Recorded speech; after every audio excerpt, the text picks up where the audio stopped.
अस्सलाम वालेकुम पाकिस्तानियों। मैं इस वक्त इस्लाम आबाद हाई कोर्ट के अंदर मौजूद हूँ।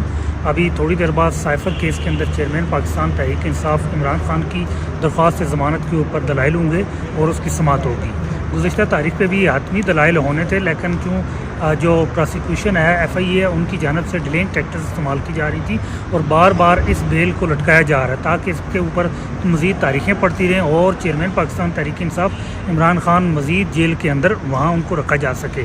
और आज भी इनकी यही कोशिश है। आज इन्होंने दरख्वास्त दायर की इन कैमरा प्रोसीडिंग की, लेकिन आज हमारी तरफ से पूरी तैयारी, गुज़िश्ता हर तारीख पर हम पहली तारीख से मुकम्मल तैयारी के साथ यहाँ आ रहे हैं ताकि जो चेयरमैन पाकिस्तान तहरीक इंसाफ है, जिनको बेगुनाह इस केस के अंदर कैद करके रखा गया, उनकी आज़ादी सल्ब की गई है ताकि उनको रिहाई यकीनी बनाई जा सके। और आज भी हमारे दलाइल, हमारी तैयारी मुकम्मल है।